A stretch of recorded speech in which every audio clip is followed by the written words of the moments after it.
Orson Welles speaking. I'm bringing you now a story called The Furnished Room. Nomads. Well, all the nomads in the world aren't riding on camels or living in tents on the desert. No. Any big city is full of them. Transients. Transients in abode, transients in heart and mind. Homeless, they have 100 homes, flitting from furnished room to furnished room. In one worn and decaying district, these city nomads find their oasis in some boarding house. And the scene of our story is such a district, such a house, and such a furnished room. Having had 1,000 dwellers, it should have 1,000 tales to tell. Most of them dull, no doubt. And yet, it would be strange if they could not be found in the wake of all those vagrant guests. A ghost or two.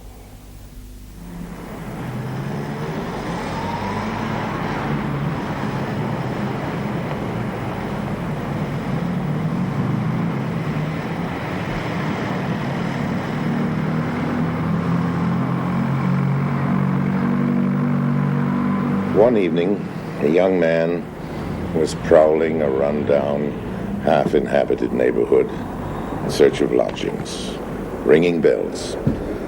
At the 12th, he rested his lean handbag on the step and waited. Faint and far away, the bell sounded as from some remote and hollow depths. And to the door of this, the 12th boarding house, whose bell he had rung, came a landlady who made him think of an unwholesome, surfeited worm that had eaten its nut to a hollow shell and now sought to fill the vacancy with edible lodgers. You do rent rooms? Maybe. Who told you? I don't recall. Best step inside.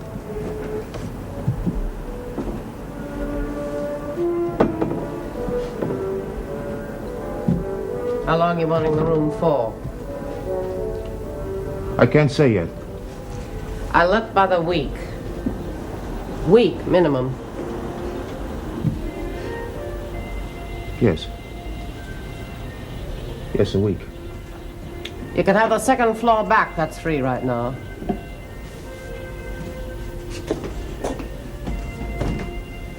You want to see it? Thank you. This way. The young man followed her in. They trod noiselessly upon a stair carpet that its own loom would have forsworn. The cloth of that carpet seemed to have become vegetable, I don't usually have to have degenerated in that foul and tainted air to a spreading moss.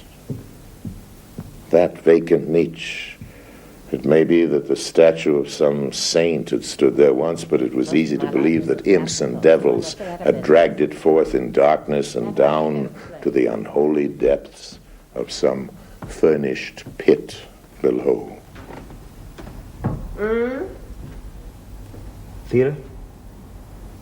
Am I in the theater? That's what I asked. Well, like I said, real nice room. Never long empty, this room. Over there, a meter for the gas fire, if you want it. Plenty of closet room. Towels by the washstand. Fresh laundered. Bathroom down the end of the corridor. What makes you think I'm in the theater, Mrs. Purdy, Mrs. Purdy. Glad to know you, Mrs. Purdy. My name is Cambridge. John Cambridge. Cambridge, like the actor? No relation. I could tell you was in the theater the minute you stepped in the door. I have mostly theater people here. Had a real elegant couple in this room for the summer. Sprouls and Mooney, you know them. They have a burlesque act. 3 months they stayed in this room. Real elegant couple. I'm not in the theater, Mrs. Purdy. Not in the theater? As a matter of fact, I work for a mail order firm out of town. At least I did until 5 months back. You're not in any trouble with the police, are you? No, nothing like that. I like your room, Mrs. Purdy. What's the rent? Well, including the deposit in case you break anything valuable. He engaged the room, paying for a week in advance, and then as the landlady moved away, he put a question to her. A question he had asked 1,000 times. I'm looking for someone. A girl. Her name is Louise Veshnar. She's a singer. Well, she's probably working as a singer. Or trying to. I wondered if you knew her.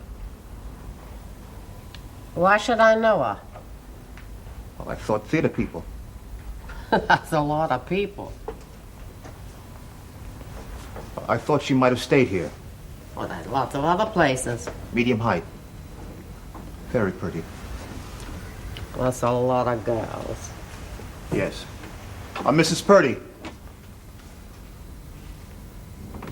I have a feeling. Don't ask me why, I can't explain it.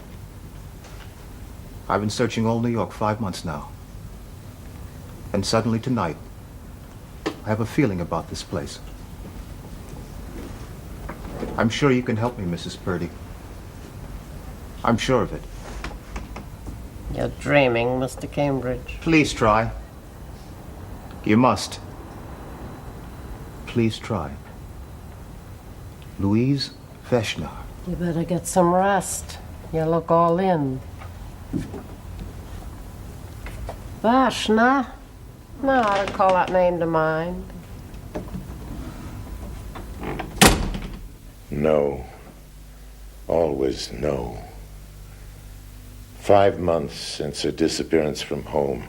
5 months of ceaseless interrogation. He who had loved her best had tried so hard to find her. By day, questioning managers, agents, schools, choruses.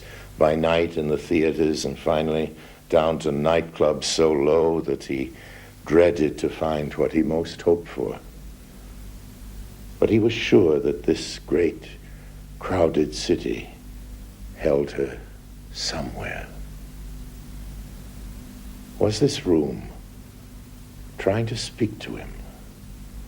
To tell him of all the men and women who had paused for a time between its walls?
Peace.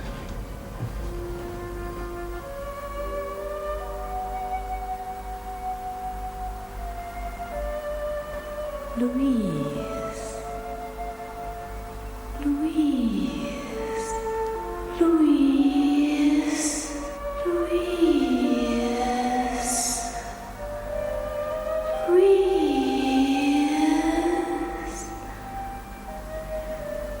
Louise.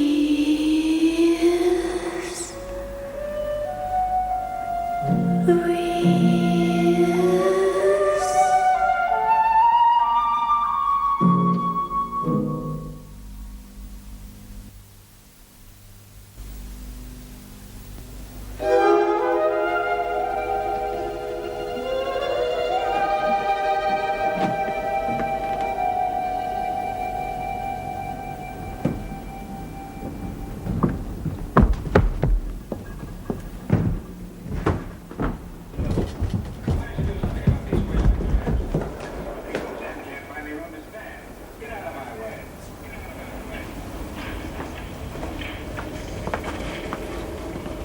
You want something, Mr. Cambridge? Could I talk with you a moment, Mrs. Purdy? Talk about what? Please. I'd be very grateful. You better step in here. Leave that open a crack, Mr. Cambridge. I like to hear who comes and goes this time of night.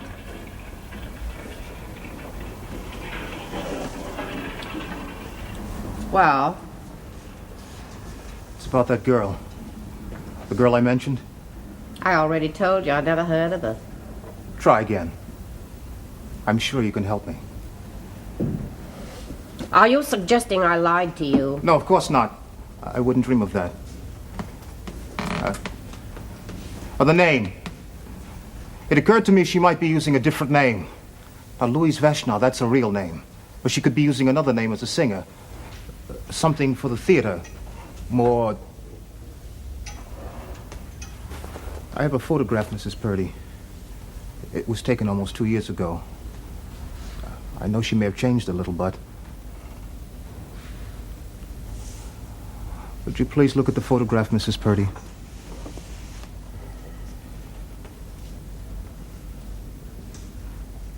I've never seen her. Look carefully. The face. The hair may be different. She could have dyed it. And of course she'd have on different clothes. I know it's not a very good photograph, Mrs. Purdy. But it's all I've got. No. Is that all, Mr. Cambridge? No. It's not the real reason I came downstairs, the photograph. I'm so used to showing it to people that I forgot upstairs. But I don't expect anybody to recognize Louise from it. I've shown it to so many people that someone should have seen her somewhere. And yet they've all... Mr. Cambridge. What I want to say is... something happened upstairs. What happened? I saw one. In one of the drawers, I found a handkerchief and a little bow made of satin, the kind of thing a woman might wear in her hair. You recognized it? Oh, no. I just wondered. It made me think someone had been there. A woman. Sure there's been a woman in that room. A lot of women and men and children. I even had a couple try to keep a dog up there one time till I found out about it. I caught him one night in the hall. I'm talking about the last 5 months, Mrs. Purdy. Now, surely you can remember...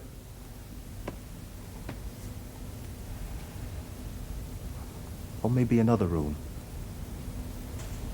Maybe just for one night. I let by the week. But suppose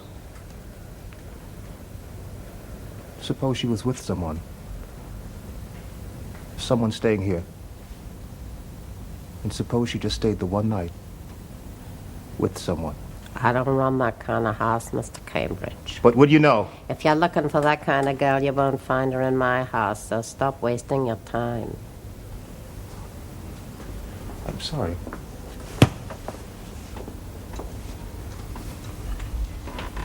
I didn't mean to imply.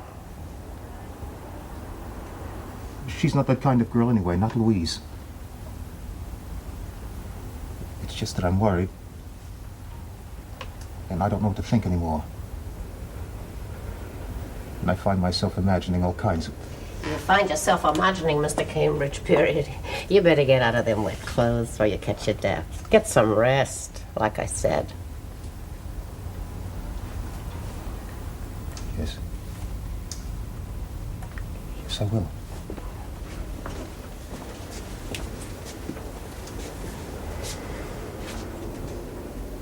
Mrs. Purdy? Who was the last person to stay in that room before I took it? I already told you, Sprouse and Mooney. Mrs. Mooney, she was off stage. Mrs.? Yeah, tall, blonde, real elegant to look at. 40 if she was a day. I'm sorry. I'm sorry to have bothered you. It's just I felt so sure. Mr. Cambridge, if I had $1 for every no-talent kid who comes to this town to get her name in lights the way she's seen in the movies, I wouldn't be sitting in this godforsaken hole now, listening to you.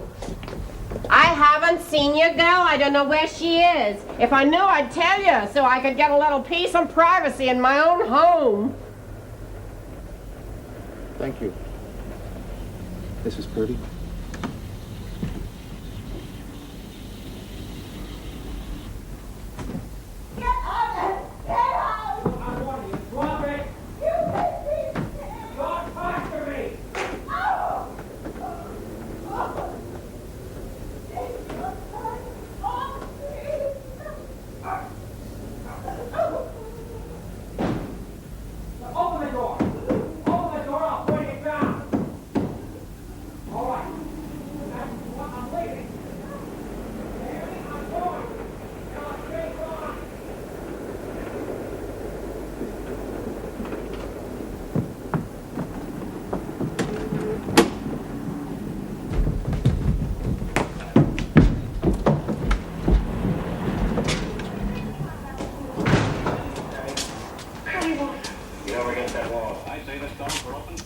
Looks like they had another fight, them two upstairs. So who cares? All of them. Who gives a damn? Give yourself a drink, Mrs. McCool. Never mind the palaver. Get away from that ball. I will expect you with those bags.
Fresh bottle in the cupboard. A whole bottle, is it?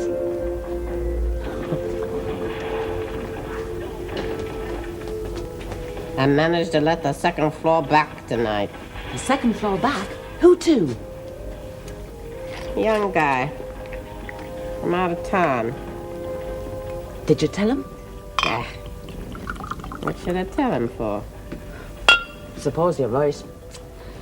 You wouldn't want to scare away a good-paying customer. Not that there's anything to be scared of. Though I suppose some people could get morbid about it. Taking a room where someone killed themselves only a week back.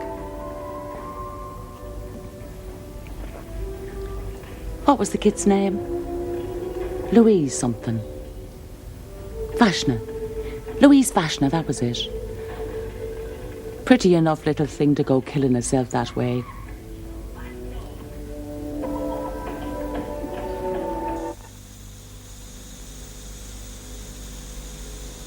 Nomads of the big city, transients in heart and mind, homeless, they have 100 homes. But of all these, flitting from furnished room to furnished room, there are some who aren't merely nomads.